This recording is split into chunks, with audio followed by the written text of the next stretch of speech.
Hi, everyone, and welcome back to the broadcast. I've got so much to share with you guys, and I got to be really blunt with you. Things are getting scary here in the United States of America as we inch closer and closer and closer to straight up tyranny. And this report is, it's going to tick you off, to be quite frank with you. But I've got a lot to share with you.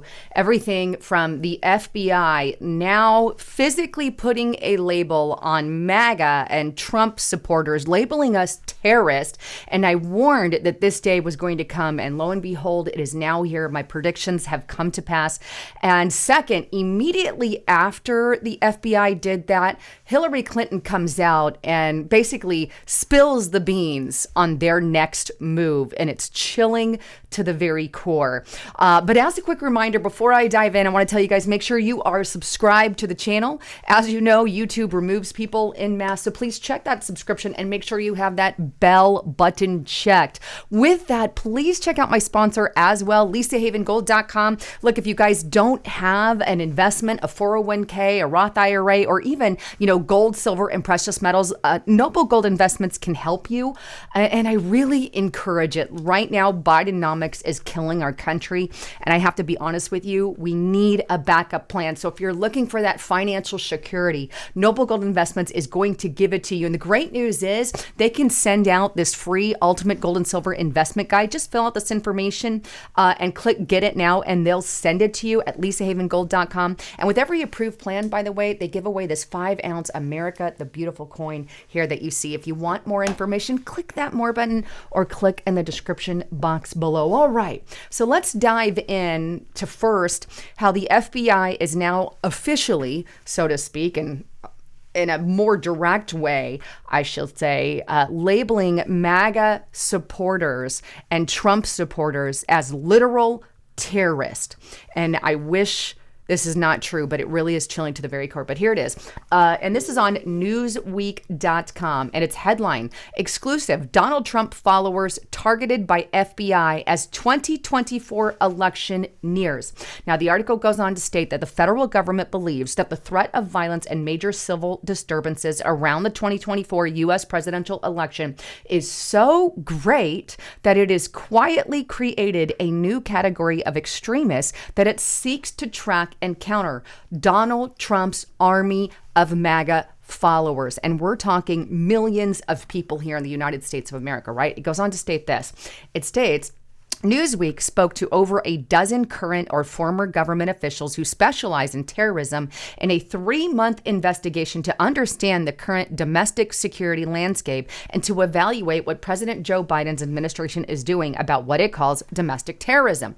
Most requested anonymity because they were not authorized to talk publicly, and they were reluctant to stray into partisan politics or feared the repercussions of speaking frankly. It goes on that Newsweek has also reviewed secret FBI and DHS data that track incidents, threats, investigations, and cases to try to build a bigger picture. Now, what exactly was inside the stuff that they're talking about? Well, here's what it says. The FBI and DHS report concludes socio-political developments such as narratives of fraud in the recent general election, the emboldening impact of the violent breach of the U.S. Capitol, conditions related to the COVID-19 pandemic, and conspiracy theories promoting violence will almost certainly spur some domestic terrorists to try to engage in violence. Now, I want to hit the pause button because it says something here that a lot of people didn't catch. They said in the recent general election. Notice they didn't bring up any other election as in, the 2016 election, but I digress. It also goes on to state this.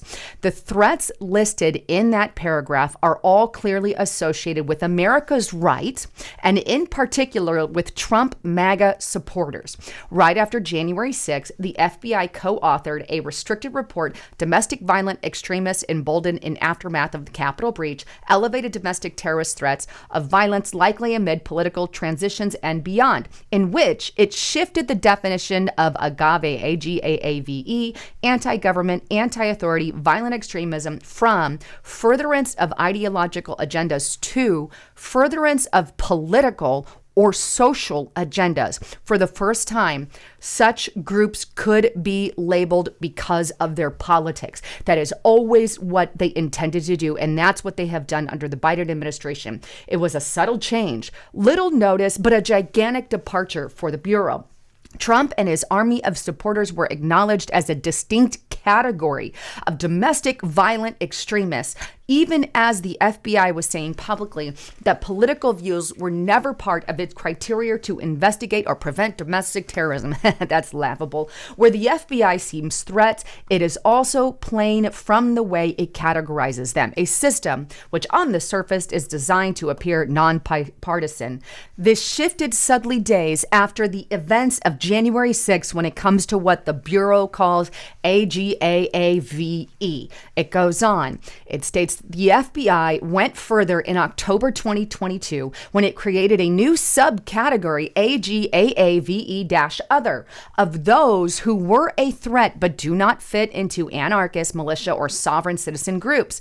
Introduced without any announcement and reported here for the first time, the new classification is officially defined as domestic violent extremists who cite anti-government or anti-authority motivation for violence or criminal activity not otherwise defined, such as individuals motivated by a desire to commit violence against those who are real or perceived association with a specific political party or a fraction of a specific political party. Though Trump and Maga are never mentioned in the official description of agave other, government insiders acknowledge that it applies to political violence ascribed to the former president's supporters. This is monstrous. They've slowly been adding this over at the FBI and the Department of Justice. They've slowly been labeling us and putting us in these. And here's the thing.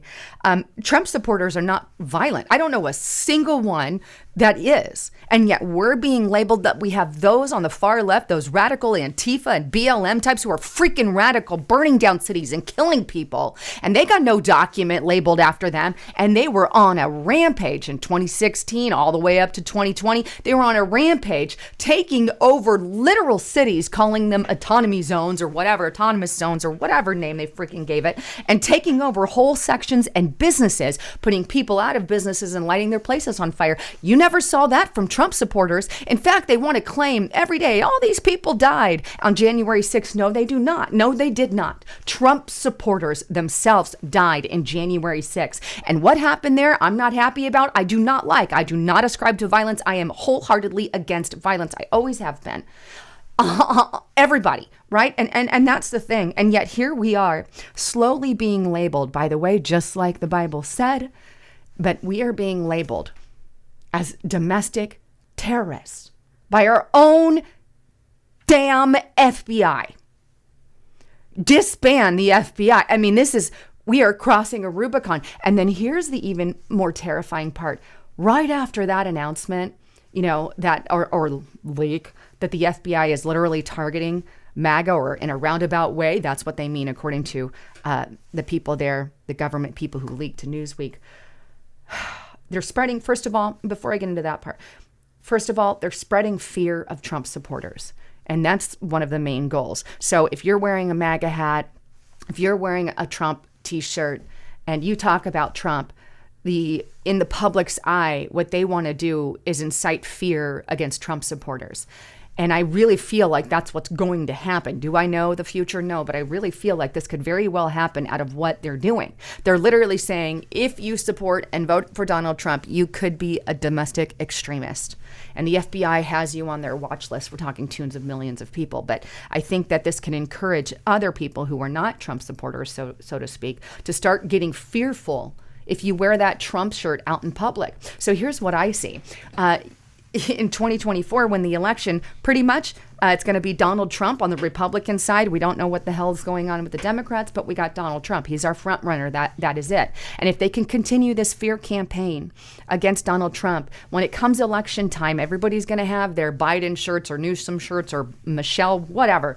But if you wear so much as any Trump gear, then people are going to look at you like you're some kind of extremist. You see how that works? So then they're going to get this overall picture that there's more people who support Obama. I mean, well, same diff there, who support Biden or whoever the runner is for the Democrats, than Trump. No, it's because they've made all of us fearful and are literally calling us domestic terrorists. And here's my advice: wear the Trump gear. We have to get out there and do it anyway. I am tired of it. And be nice. Be very nice to people.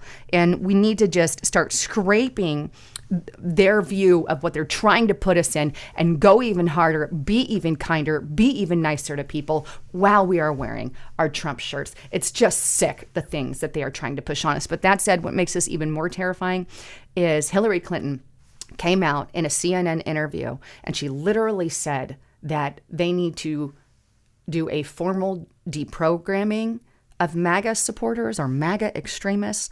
And she literally says the quiet part out loud. And basically, she wants us in camps. Take a listen. Very strong partisans in both parties in the past. And we had very bitter battles over all kinds of things, gun control and climate change and the economy and taxes.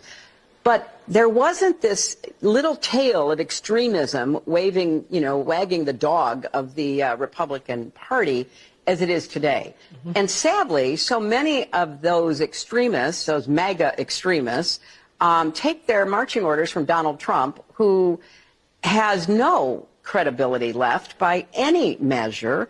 He's only in it for himself. He's now defending himself in civil actions and criminal actions. And when do they break with him? Because at some point, maybe there needs to be a formal deprogramming of the cult members, but something needs to happen. And how do you... There's this extremism wagging the tail dog of the Republican Party. And, we just need to deprogram those cult members. And she's literally talking about, people who are congressional leaders.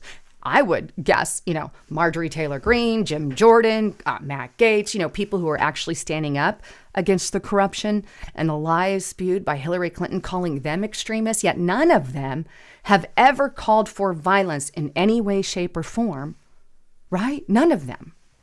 And yet here she is calling them domestic extremists right after the FBI publishes the document. This is not a coincidence. And that's not all she said. She also said, and I want you to take a listen to her here, that they need to have some kind of backlash toward us. But at some point, there needs to be a backlash against the control that this small group of extremists have. And I don't know who will lead that, but let's hope whoever becomes the new speaker will. So there needs to be a backlash against this small group that's not really small, because there is no small group committing violent crimes like she's trying to say and paint them in. It's not happening. It's not happening. But we need to have backlash. I'm curious, what Hillary Clinton means when she says backlash. Will you please explain what kind of backlash you intend to unleash on Republicans that you don't like because you don't agree with their politics? I mean, literally. She is labeling people and then saying it's this small minority, but there's no small minority committing acts of violence. And yet, so that obviously is not a qualifier, right? If it's this small group, the qualifier then is if you do stuff she doesn't like, like wanting freedoms against all these measures and mandates that they forced and shoved down our throats, like if you support Donald J. Trump because he's a racist bigot or whatever lie they want to shove down your throat, or, because you want parental rights and you as a parent wants to be in charge of your child, or maybe you're a pro lifer and hey, maybe you don't want to kill babies at certain stages or whatever the case may be. Therefore, by definition, you could be an extremist because I don't see violence happening. But they're literally calling for backlash. And they say that our party is extreme. I don't see it at all. And by the way, the reason that this chills me to the very core, all of it together, is it keeps getting more radical and the rhetoric keeps getting more extreme, just like it did. And I'm not comparing because there's not a lot to compare, but just like it did, unfortunately, for the Jews under Hitler, for who Stalin went after when he went after his political dissent. Now, obviously, we're not where they are. And but I could see it playing more and more in that direction. And God forbid it ever happens, but she just literally called to put you in re-education camps, just like they're doing in China right now to the Muslims and those of the Falun Gong religion. They're literally rounding them up and forcing Christians underground, by the way. You're not allowed to serve Jesus in the church. Nope, you have to serve Xi Jinping, and I'm not even joking, and sing hymnals to Xi Jinping, causing a lot of Christian churches to go underground. Thereby, they are creating these re-education camps, which is exactly what Hillary wants for us here in America. And I believe that she would be more extreme if you talk to her one-on-one. But that's where we're at. And it's absolutely terrifying. With that, I got to tell you guys, you just need a network of people that you can stand together and be together with. And one of the ways that we do that, I mean, we have a community page here on Restrictive Republic. Get to Restrictive Republic. Join us there. And right now, you can get it for $4 per month for the entire first 2 years. This is cheaper than a cup of coffee. And today, a cup of coffee with Biden inflation has gone, at least 50% higher than where it used to be. But get to restrictiverepublic.com and join us. We've got a whole community page that we can talk and communicate on, but we also exclusively have content that is exclusive to the website that you're not going to get anywhere else. And you need to really have that support nowadays. So check it out at restrictiverepublic.com. Use that coupon code Independence to get it for 2 years for $4 per month for those first 2 years. Anyhow, I love all of you. Thanks again for tuning in. I'm Lisa Haven signing out.